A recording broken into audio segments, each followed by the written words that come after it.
Good evening. I wanted to talk to you about the Almas, or the Almasty, Russia's Bigfoot. It seems pretty fascinating to me that you go all over the world, virtually every continent and every corner, and they have their version of a Bigfoot, some kind of an upright walking hominid species. Um, Especially when you go to places like Russia that are just so huge and so covered with forest. And the geography of Russia is really quite fascinating because you have everything from the Eastern Europe type influences, kind of closer to Moscow, and all the history there, St. Petersburg. And then you've got everything going into almost like a Middle Eastern type area, crossing over into like Asia. It covers such a huge thing, and it's really not even that far from Japan at its very farthest tips, and only, not that far from America either, from Alaska. It's such a huge, huge country, such a varied landscape. And we're talking, dwarfs the United States or even Canada for just millions and millions of acres of just woods. Being at a pretty high latitude, they get a lot of snow, pretty famous for their winters. Even the more southern areas are known to have pretty harsh winters. And then when you get into northern Siberia, it's just cold. You're pretty much almost in the Arctic Circle at that point. And they have no shortage of bears and other things that run around there, and even Siberian tigers in a few areas. But the part that really fascinates me is if you look up Almas or Almasty or Yeti in Russia, they have quite a bit of photo evidence over there. There's quite a lot of, with this day and age of cell phones and camcorders and everything else, of people catching these things. And I 100% believe them that people are actually seeing these things. Now, as far as all the photo evidence, I don't know enough about it. Here's one from the famous Dyatlov Pass, those missing people. I did a whole video on it a while back. And they put in letters in their notes that they saw a Yeti. And some people say that this is a photograph of a Yeti. To me, it's inconclusive because I can't really tell from the proportions. But to me, it just looks like a guy in the snow wearing really thick clothing and maybe like a balaclava or, ski mask type hood thing. It doesn't really strike me as a Bigfoot in this picture, but a lot of people think it is. And if you think it is, that's fine. It just doesn't really strike me as that. But yeah, there's quite a few pictures floating around on the internet from over there, kind of like we have over here. Russians with these kind of things, they tend to just be a lot more open, a lot more forthright. They tend to just be very direct kind of people, and kind of like what you have in certain parts of the United States where they're just like, yeah, they're here. They stay over there, or they come steal my chickens, or we don't bother them, they don't bother us. There's kind of a lot of that attitude over there. And it's really quite fascinating when you look at some of these reports and the way they're describing it. And the first thing that kind of struck me is you do once in a while, but you don't hear stories of them being 10, 12, 14 feet tall like you do over here. You hear a lot more stories. I mean, I'm sure there are some, but all the stories and descriptions I've heard, they're more like 6.5, 7 feet tall. And when you really start looking at the mystery of the Almas, you start to realize they're talking about a couple different things. And we're going to get into that here.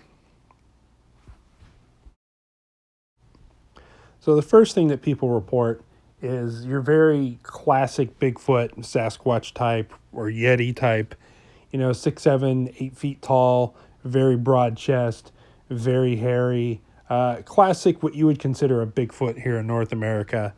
Now, these have been reported for many thousands of years, and they have very similar pine tree species, very similar bear and deer species that we have. And they've been reported for a long time, so it would kind of make sense that the form of these creatures, although they don't have the kind of aggressive nature that some American Sasquatches do, I'm sure just because in Russia they probably don't put up with that kind of thing.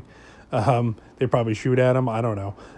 But it seems like you don't hear as many stories. I mean, you hear them, snarling and maybe defensively, but I don't know. You hear a lot more stories about people trading with them or people being friendly with them. They accept them into their villages and their societies. There's the famous Zara story, who turned out to not be anything more than just a modern day human with kind of some throwback features. But besides that, there seems to be a lot of people reporting looking in windows, tapping on houses, tree knocks, strange howls in the woods, bird mimicry, all that kind of stuff that you hear, typical Bigfoot behavior, stuff that we've documented here in North America. And then, of course, their tracks, their big tracks that they find, and, the occasional, stealing livestock and that kind of stuff. So it seems like that's kind of really the first type of thing you got to think about over there is that, yeah, they do have something like a Bigfoot. They do get big, although maybe not quite as big as like our type 1s get. But just kind of like how their grizzly bear species look a little bit different than our grizzly bears.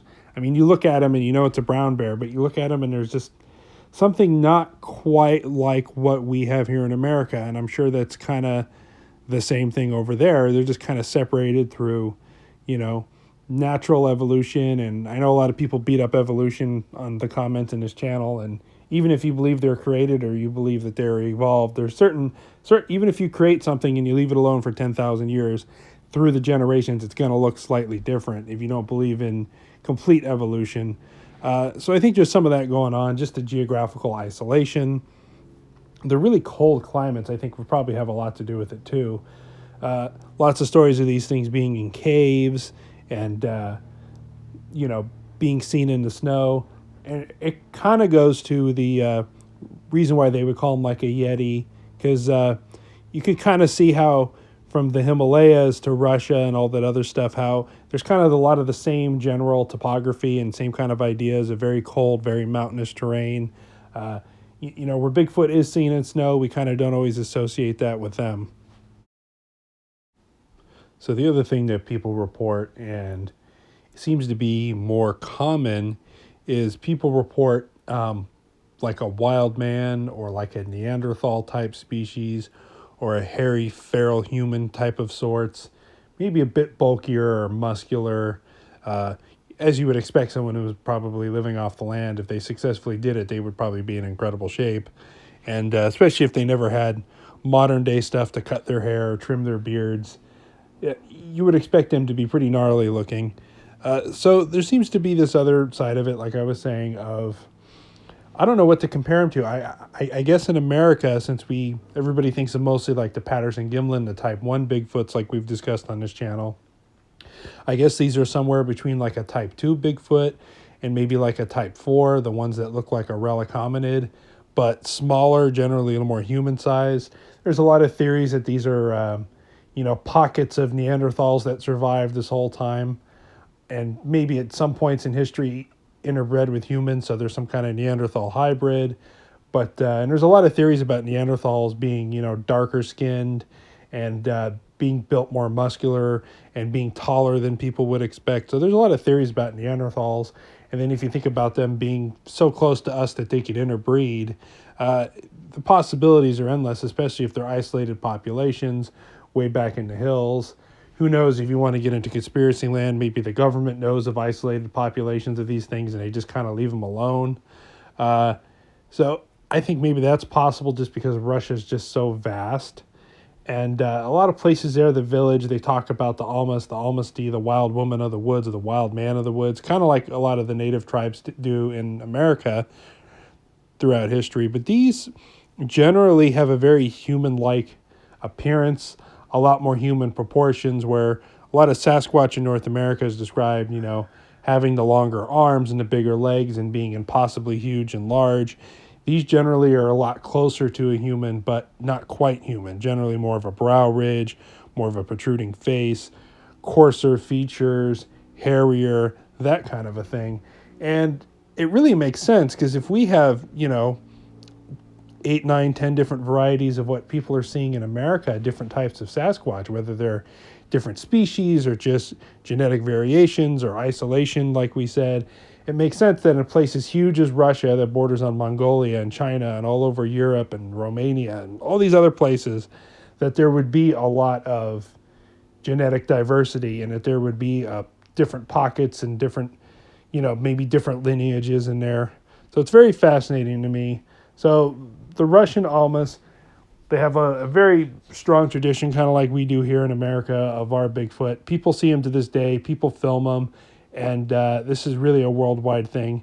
Thank you very much, folks. Please, if you haven't already, please hit the thumbs up button. It really helps me out. Google is all based off an algorithm, and YouTube being part of Google. So the more likes you get and the more people comment, it helps promote a video and it helps channels like me grow. So thank you very much, and stay safe in the woods.